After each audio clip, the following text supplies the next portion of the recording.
ये जो हुआ इसका निपटारा तो करेंगे, लेकिन आगे से ऐसी घटना ना हो हमारे बच्चों के साथ। हमारे बच्चे फालतू नहीं हैं, इनके नेता का कुछ नहीं बिगड़ता, बच्चों के चोट लग जाती है। ये बहुत ही ज़्यादा दुखद है और ये इसको मतलब प्रायोरिटी पे लेके ये मतलब इस तरह से मतलब अपना कार्यक्रम बनाना चाहिए कि आइंदा ऐसा ना हो। हमारे बच्चे हो चाहे बुजुर्ग हो, कोई भी वो चोट खाने के लिए नहीं है।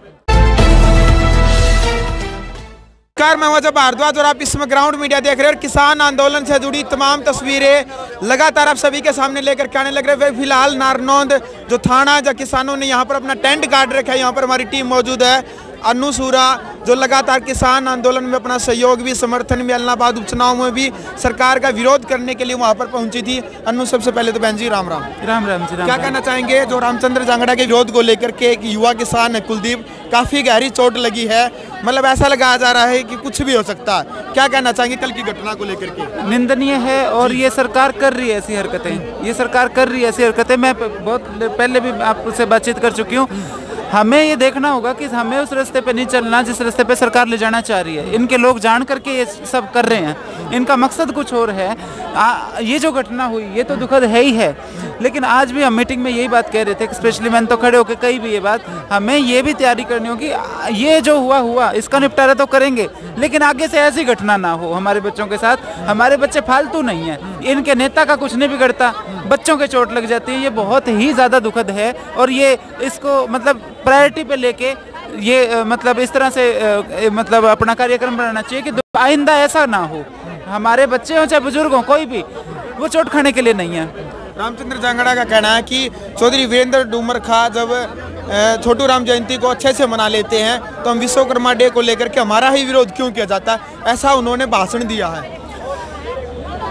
देखो ये इनके भाषणों पर रिएक्ट करके मैं वही काम नहीं करना चाहती जो ये करवाना चाहते हैं। ये भाषण दिए ही इसलिए जा रहे हैं ना कि रिएक्शन आए।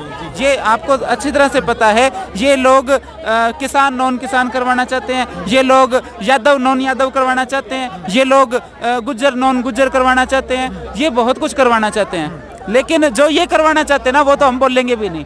हमारे पास बोलने के लिए और बहुत अच्छी बातें हैं, मैं बहुत अच्छी तरह से समझती हूँ। लेकिन ये ध्यान में कर लें बीजेपी के नेता, जो तुम बुलवाना चाहते हो, जो तुम करवाना चाहते हो, वो हम नहीं करेंगे, वो हम नहीं करेंगे। छिक लिए 7 साल हो गए, आप मुद्दे की बात क्यों नहीं करते? मुद्दे की बात क्यों नहीं करते? अभी आपने एलनाबाद इलेक्शन का जिक्र करा, वहाँ मुद्दे की बात थी? कोई बात ही इनके पास उल्टी है, सारी ही बात उल्टी। हम ये कर देंगे, हम वो कर देंगे, तुम हमारे साथ लग जाओ, तुम हमारे साथ लग जाओ। 7 साल से तुम्हारी सरकार है, क्या कर दिया?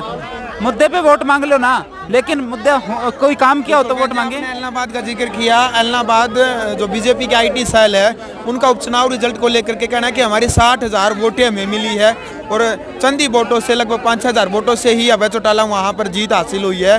पहले से उनका वोट बैंक वो कम, मतलब पहले 12,000 वोटों से जीते थे, अब 60,000 गोविंद कांडा को मिले। उनका कहना है कि आज हरियाणा के अंदर चुनाव होता है, विधानसभा चुनाव, तो उनकी 40 नहीं 50 सीटें आई, ऐसा बीजेपी के नेता कह रहे हैं। देखो उनकी तो मजबूरी है कहना, और जब तक कोई वो लोग बीजेपी में पड़े हैं उनका फर्ज भी है।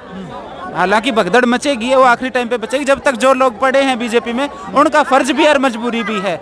लेकिन वो ये क्यों नहीं कहते कि अबे चौटाला के सामने तो पूरा मतलब लगा लो देश की सत्ता खड़ी थी और अगला फिर भी 10-12 हज़ार वोट अपने बढ़ा के निकला है।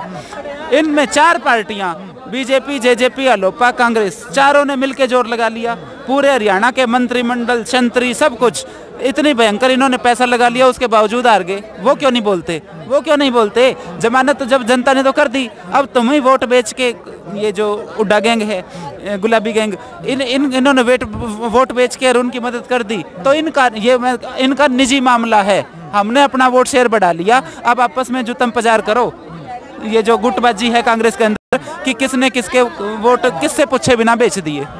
तो यदि परसों एसपी आशी का घेराव किया जाएगा, यदि नहीं मानती हैं प्रशासन की तरफ से, फिर क्या कुछ लगता है आपको, क्या फैसला लेना? देखो उस टाइम संयुक्त मोर्चा के बड़े बड़े नेता आएंगे और वो जो निर्णय लेंगे वही हम सब मानने का काम करेंगे। चलो बहन जी, क्या संदेश आप लास्ट में जो भी इस पूरी घटना को लेकर के मोदी सरकार तक क्या आप संदेश पहुँचाना चाहेंगे? देखो मोदी सरकार अगर संदेश सुनने वाली होती, इस लायक होती, तो स्थिति यहाँ तक नहीं पहुँचती। मैं तो जो समाज है उसको ये संदेश देना चाहूँगी कि हमें जो बीजेपी के लोग नहीं हैं उनको ये संदेश देना चाहूँगी कि जो अभी मैं कह रही थी, मैं बहुत लंबे टाइम से भी कह रही हूँ कि हमें आंदोलन के तरीके को बदलना पड़ेगा। अब होता क्या है, हम यहाँ जैसे मान लो एक पंचायत ही कर रहे हैं, उसके अंदर अगर हम पानी भी बीजेपी वालों से खरीद रहे हैं, अगर हम यहाँ पर जो कुछ जैसे भाषण देते हैं, हिंसा और अहिंसा दोनों तरह के भाषण दिए जाते हैं। कभी आर पार कहा जाता है तो कभी कहा जाता है हिंसा नहीं भड़कानी है। हाँ, तो ऐसे में बिल्कुल बिल्कुल बिल्कुल इसमें वक्ताओं को भी सोचना होगा।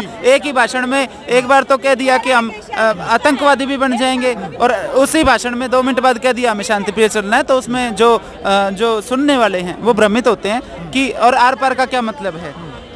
आर पार शारीरिक आर पार या आर्थिक आर पार, कौन सा आर पार?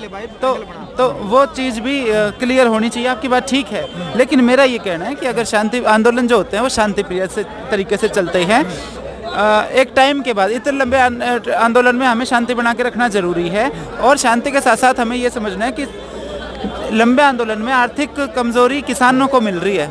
चाहे यहाँ पे माइक लगा लो, पानी लगा लो, दरी लगा लो, सारी व्यवस्था करने में पैसा किसान का लग रहा है। आर्थिक रूप से कमजोर किसान हो रहा है, और करने हमें बीजेपी वाले हैं।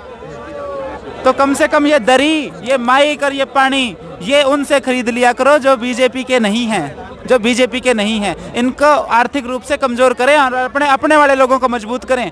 हम क्यों मैं मतलब 36 बार कह चुकी हूँ ये बात, ये इतनी सी बात समझ लो, ये तो 1 महीने में सुधर जाएंगे। बाजार से लड़ो, अर्थ सत्ता से लड़ो। ये मेरा कहना है। चलो भाई, वीडियो आपने देख लिया। तो ये थी हमारे साथ महिला किसान नेता अनु सोरा। तो वीडियो को आप ज़्यादा से ज़्यादा शेयर करें। ग्राउंड मीडिया के लिए नारनौंद थाना से। राष्ट्र निर्माण की जानकारी के लिए ग्राउंड मीडिया चैनल को सब्सक्राइब करें और शेयर करें।